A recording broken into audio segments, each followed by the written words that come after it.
ನಮಸ್ಕಾರ ವಿಶೇಷ ಕಾರ್ಯಕ್ರಮಕ್ಕೆ ಸ್ವಾಗತ. ನಾನು ಸುಧಾ ಗೌಡ. ಬೆಂಗಳೂರಿನಂತಹ ದೊಡ್ಡ ದೊಡ್ಡ ನಗರಗಳಲ್ಲಿ ಬೇರೆ ಬೇರೆ ಕಡೆಗಳಿಂದ ಬಂದು ಸಾಕಷ್ಟು ಜನ ವಾಸ ಮಾಡ್ತಿರ್ತಾರೆ. ವ್ಯವಹಾರದ ದೃಷ್ಟಿಯಿಂದ ಬರ್ತಾರೆ, ದುಡಿಮೆ ಮಾಡಬೇಕು ಅಂತ ಹೇಳಿ ಬರ್ತಾರೆ. ಆದರೆ ಎಲ್ಲಿ ಉಳ್ಕೊಳ್ತಾರೆ? ಬಾಡಿಗೆ ಮನೆಗಳಲ್ಲಿ ಉಳ್ಕೊಳ್ತಾರೆ ಅಥವಾ ಮನೆಗಳನ್ನು ಲೀಸ್ಗೆ ಹಾಕಿಸ್ಕೊಳ್ತಾರೆ. ಸಂಸಾರ ಸಮೇತವಾಗಿ ಬಂದು ಇಲ್ಲೇ ನೆಲೆಯೂರುವುದಕ್ಕೆ, ನೆಲೆಯನ್ನು ಕಂಡುಕೊಳ್ಳೋಕೆ ಪ್ರಯತ್ನ ಪಡ್ತಿದ್ದಾರೆ. ಆದರೆ ಎಷ್ಟೋ ಜನಗಳಿಗೆ ಬಾಡಿಗೆ ಅನ್ನುವಂಥದ್ದು ಬಹಳ ದೊಡ್ಡ ಮಟ್ಟದ ಹೊರೆಯಾಗ್ಬಿಟ್ಟಿದೆ. ಇತ್ತೀಚೆಗಂತೂ ಬೆಂಗಳೂರಲ್ಲಿ ಎಲ್ಲಿ ನೋಡಿದ್ರೂ ಕೂಡ ಅಪಾರ್ಟ್ಮೆಂಟ್ಗಳ ಸಂಸ್ಕೃತಿ ಜಾಸ್ತಿ ಆಗಿರೋದ್ರಿಂದ ಅಪಾರ್ಟ್ಮೆಂಟ್ಗಳು ಲೀಸಿಗೆ ಸಿಗ್ತಾ ಇತ್ತು. ಆದರೆ ಇನ್ನು ಮುಂದೆ ಅಪಾರ್ಟ್ಮೆಂಟ್ಗಳು ಲೀಸಿಗೆ ಸಿಗ್ತಾ ಇಲ್ಲ. ಎಲ್ಲಿ ನೋಡಿದ್ರು ಕೂಡ ಬಾಡಿಗೆಗೆ ಮನೆ ಇದೆ ಅಥವಾ ಬಾಡಿಗೆಗೆ ಅಪಾರ್ಟ್ಮೆಂಟ್ ಇದೆ ಅನ್ನುವಂಥ ಬೋರ್ಡ್ಗಳನ್ನೇ ಹೆಚ್ಚಾಗಿ ನೋಡ್ತಾ ಇದ್ದೀವಿ. ಲೀಸ್ಗಳಿಗೆ ಎಲ್ಲೂ ಮನೆಗಳು ಸಿಗ್ತಾ ಇಲ್ಲ. ಎಲ್ರಿಗೂ ಕೂಡ ಬಾಡಿಗೆಯನ್ನೇ ಕೊಡಬೇಕು ಅಂಥೇಳಿ ಓನರ್ಗಳು, ಮನೆ ಮಾಲೀಕರು ಪಟ್ಟು ಹಿಡಿದು ಬಿಟ್ಟಿದ್ದಾರೆ. ಮನೆಗಳು ಲೀಸ್ಗೆ ಸಿಗ್ತಾ ಇಲ್ಲ. ಹೀಗಾಗಿ ಬಾಡಿಗೆ ದರ ಕೂಡ ಜಾಸ್ತಿ ಆಗಿದೆ. ಅವರಿಷ್ಟ ಬಂದಂಗೆ ಬಾಡಿಗೆಯನ್ನ ಫಿಕ್ಸ್ ಮಾಡ್ತಿದ್ದಾರೆ. ಇದು ಎಲ್ಲೋ ಒಂದು ಕಡೆ ಬಾಡಿಗೆ ಮನೆ ತೆಗೆದುಕೊಳ್ಳುವಂಥ ಸಾರ್ವಜನಿಕರಿಗೆ ಬಹಳ ದೊಡ್ಡ ಮಟ್ಟದ ಹೊರೆ ಆಗ್ತಾ ಇದೆ. ಮೊದಲೇ ಬೆಂಗಳೂರಿನಲ್ಲಿ ದುಡಿಮೆ ಮಾಡೋದೇ ಕಷ್ಟ, ಅಂಥದ್ರಲ್ಲಿ ಮನೆ ಬಾಡಿಗೆ ಜಾಸ್ತಿ ಆದರೆ ಹೆಂಗೆ ಜೀವನ ಮಾಡೋದು ಅನ್ನುವಂಥ ಸಾಕಷ್ಟು ಸಮಸ್ಯೆಗಳನ್ನು ಇಲ್ಲಿನ ಗ್ರಾಹಕರು ಫೇಸ್ ಮಾಡ್ತಿದ್ದಾರೆ, ಇಲ್ಲಿನ ಸಾರ್ವಜನಿಕರು ಫೇಸ್ ಮಾಡ್ತಿದ್ದಾರೆ. ಎಷ್ಟೋ ಸಂದರ್ಭಗಳಲ್ಲಿ ಮಾಲೀಕರಿಗೆ ಮತ್ತು ಬಾಡಿಗೆ ಬಂದಂಥವ್ರ ನಡುವೆ ಸಾಕಷ್ಟು ಗಲಾಟೆಗಳಾಗತ್ತೆ.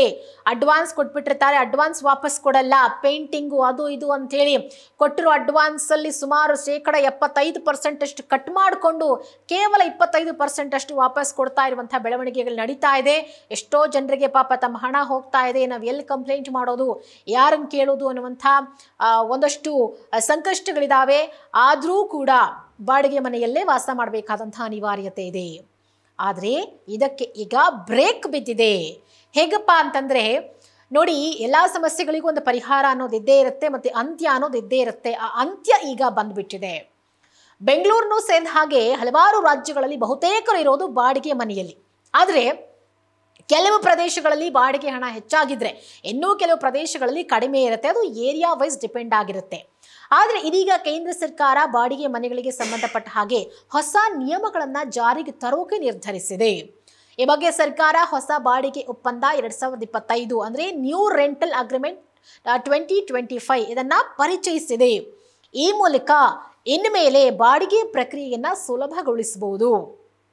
ಹೇಗಪ್ಪ ಅಂದರೆ, ಒಂದು, ಒಪ್ಪಂದಗಳ ನಿಯಮ ಮತ್ತು ವಿವಾದಗಳಿಗೆ ತೆರೆ ಎಳೆಯುವುದು ಇದರ ಮುಖ್ಯ ಉದ್ದೇಶ. ಇಷ್ಟು ದಿನ ಏನೇನು ಒಪ್ಪಂದ ಮಾಡ್ಕೊಂಡಿದ್ರು ಅದನ್ನು ಮುರಿಯುವಂಥ ಕೆಲಸಗಳಾಗ್ತಾ ಇತ್ತು ಮತ್ತು ಕೆಲವೊಂದು ವಿವಾದಗಳು ಸೃಷ್ಟಿಯಾಗ್ತಾ ಇತ್ತು. ಹೀಗಾಗಿ ಇದೆಲ್ಲದಕ್ಕೂ ಕೂಡ ಬ್ರೇಕ್ ಬೀಳ್ತಾ ಇದೆ. ಇತ್ತೀಚೆಗೆ ಬಾಡಿಗೆ ಮನೆಗಳು ಮತ್ತು ವಾಣಿಜ್ಯ ಸ್ಥಳಗಳ ಬೇಡಿಕೆ ಹೆಚ್ಚಾಗಿರುವ ಹಿನ್ನೆಲೆ ಸರ್ಕಾರ ಈ ಹೊಸ ಬಾಡಿಗೆ ಒಪ್ಪಂದ 2025 ಪರಿಚಯಿಸೋದಕ್ಕೆ ಸಿದ್ಧವಾಗಿದೆ.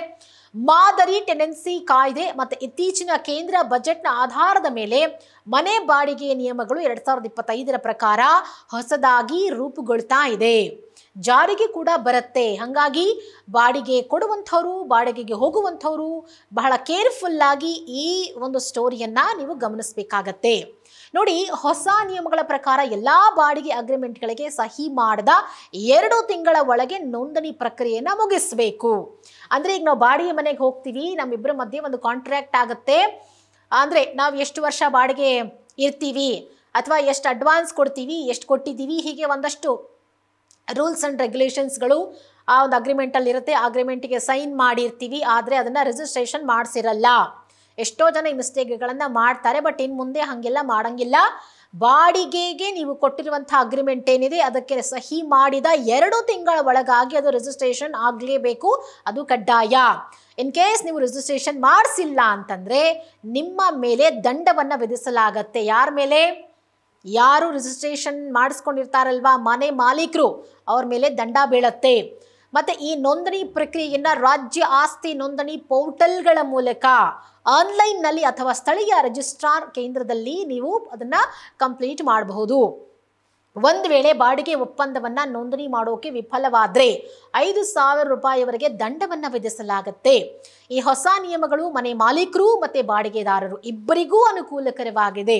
ಒಂದು, ಬಾಡಿಗೆ ಕೊಡೋರ್ಗೂ ಸೇಫ್ ಆಗಿರಲಿ, ಬಾಡಿಗೆ ತಗೊಳ್ಳುವಂಥವ್ರೂ ಸೇಫ್ ಆಗಿರಲಿ ಅನ್ನೋ ಕಾರಣಕ್ಕಾಗಿ, ಇಬ್ಬರ ನಡುವೆ ಯಾವುದೇ ವಿವಾದಗಳು ಬರಬಾರ್ದು ಅನ್ನೋ ಕಾರಣಕ್ಕಾಗಿ. ಏನು ಬಾಡಿಗೆದಾರರ ಹೊಸ ನಿಯಮಗಳೇನು ಹಾಗಿದ್ರೆ? ಒಂದು, ಈಗಾಗಲೇ ನಾನು ಹೇಳಿದಾಗೆ ನೋಂದಣಿ ಮಾಡಬೇಕು, ಅದು ಕಡ್ಡಾಯ. ದಂಡವನ್ನು ತಪ್ಪಿಸ್ಕೊಳ್ಬೇಕು ಅಂತಂದರೆ ನೀವು 2 ತಿಂಗಳ ಒಳಗಾಗಿ ರಿಜಿಸ್ಟ್ರೇಷನ್ನನ್ನು ನೀವು ಮಾಡಿಸ್ಲೇಬೇಕು. ಆಮೇಲೆ ಡೆಪಾಸಿಟ್ ವಿಚಾರಕ್ಕೆ ಬಂದಾಗ ನೋಡಿ, ಇಷ್ಟ ಬಂದಂಗೆ ನೀವು ಡೆಪಾಸಿಟ್ ಕೇಳ್ತಾರೆ. 1 ಲಕ್ಷ 2 ಲಕ್ಷ ಡೆಪಾಸಿಟ್ ಕೊಡಿ ಅಂಥೇಳಿ ನಾವು ಕೇಳೋದನ್ನು ಗಮನಿಸಿದ್ದೀವಿ. ಆದರೆ ಇನ್ನು ಮುಂದೆ ಹಾಗೆಲ್ಲ ಕೇಳಂಗಿಲ್ಲ. ಮನೆ ಬಾಡಿಗೆಗೆ ಕೇವಲ 2 ತಿಂಗಳ ಬಾಡಿಗೆಯನ್ನು ಮಾತ್ರ ನೀವು ಕಮರ್ಷಿಯಲ್ ಬಾಡಿಗೆದಾರರಿಗೆ 6 ತಿಂಗಳ ಬಾಡಿಗೆ ಮೊತ್ತ ಡೆಪಾಸಿಟ್ ಆಗಿ ಕೊಡಬೇಕು. ಒಂದು, ನೀವು ಮನೆ ವಾಸಕ್ಕೆ ಹೋಗ್ತಾ ಇದ್ದೀರಾ ಅಂದರೆ 2 ತಿಂಗಳ ಬಾಡಿಗೆ ಮೊತ್ತ, ಫಾರ್ ಎಕ್ಸಾಂಪಲ್ ಒಂದು ಮನೆ ಬಾಡಿಗೆ 20,000 ಇದೆ ಅಂದರೆ 2 ತಿಂಗಳು ಬಾಡಿಗೆ ಅಂದರೆ 40,000 ಆಗುತ್ತೆ. ನೀವು 40,000ವನ್ನು ಮಾತ್ರ ಡೆಪಾಸಿಟ್ ಮಾಡಬೇಕು. ಕಮರ್ಷಿಯಲ್ ಬಾಡಿಗೆದಾರರಾದರೆ ಅಂದರೆ ಅಂಗಡಿ ಮಳಿಗೆಗಳನ್ನು ನೀವು ಬಾಡಿಗೆ ತಗೊಂಡು ನಡೆಸ್ತಾ ಇರ್ತೀರಲ್ಲ, ಅಂಥವರಿಗೆ ನೀವು 6 ತಿಂಗಳ ಬಾಡಿಗೆ ಹಣವನ್ನು ನೀವು ಡೆಪಾಸಿಟ್ ಆಗಿ ನೀಡಬೇಕು. ಅದಕ್ಕಿಂತ ಜಾಸ್ತಿ ಕೇಳಂಗೂ ಇಲ್ಲ, ಅದಕ್ಕಿಂತ ಜಾಸ್ತಿ ಕೊಡಂಗೂ ಇಲ್ಲ. ಆಮೇಲೆ ಬಾಡಿಗೆ ಹೆಚ್ಚಳ ನಿಯಮ ಏನಪ್ಪ ಅಂತಂದರೆ, ಬಾಡಿಗೆ ಹೆಚ್ಚಳ ಮಾಡುವ ಮುನ್ನ ನಿಗದಿತ ನಿಯಮಗಳನ್ನು ಪಾಲಿಸಬೇಕು. ಮತ್ತು ಮುಂಚಿತವಾಗಿ ಬಾಡಿಗೆದಾರರಿಗೆ ಸೂಚನೆಯನ್ನು ಕೊಡಬೇಕು. ಅಂದರೆ ಕನಿಷ್ಠ 3 ತಿಂಗಳ ಮುಂಚೆ ನೀವು ಮನೆ ಖಾಲಿ ಮಾಡಬೇಕು ಅಂಥೇಳಿ ನೋಟಿಸ್ ಕೊಡಬೇಕು. ಅಗ್ರಿಮೆಂಟ್ ಮುಗಿಯುವ ಮುನ್ನ ಮನೆ ಖಾಲಿ ಮಾಡಿ ಅಂಥೇಳಿ ಹೇಳಂಗಿಲ್ಲ. ನ್ಯಾಯಯುತವಾಗಿ ಖಾಲಿ ಮಾಡಿಸೋದು. ಏನೋ ಕಿರಿಕ್ ಮಾಡಿದ್ರು, ಬಾಡಿಗೆ ಮನೆಯಲ್ಲಿರುವಂಥವ್ರು ಏನೋ ಬೇರೆ ವ್ಯವಹಾರ ಮಾಡ್ತಿದ್ದಾರೆ, ಇಮಿಡಿಯೇಟಾಗಿ ಖಾಲಿ ಮಾಡಿ, ಹಂಗೆಲ್ಲ ಹೇಳಂಗಿಲ್ಲ. ಹಂಗೂ ನೀವು ಹೇಳಬೇಕು ಅಂತಂದರೆ ನಿಮ್ಮ ಕಾಂಟ್ರಾಕ್ಟ್ನಲ್ಲಿ ಏನಿದೆ ನೀವು ಅದನ್ನು ಪಾಲಿಸಬೇಕು. 3 ತಿಂಗಳ ಮುಂಚೆ ಅವ್ರಿಗೆ ನೋಟಿಸ್ ಕೊಡಬೇಕು. ಬಾಡಿಗೆದಾರರನ್ನು ಇದ್ದಕ್ಕಿದ್ದಂತೆ ಹೊರ ಹಾಕುವಂತಿಲ್ಲ.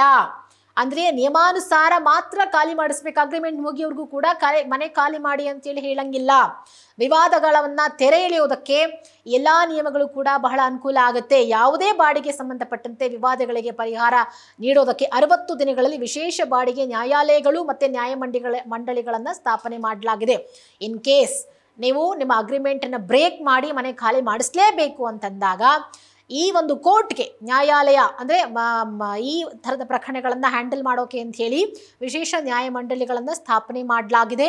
ಅಲ್ಲಿ ಹೋಗಿ ನೀವು ಕಂಪ್ಲೇಂಟ್ ಮಾಡಿದ್ರೆ ಆ ಒಂದು ಪ್ರಕ್ರಿಯೆಯನ್ನು ಕೋರ್ಟ್ ನೋಡ್ಕೊಳ್ಳುತ್ತೆ.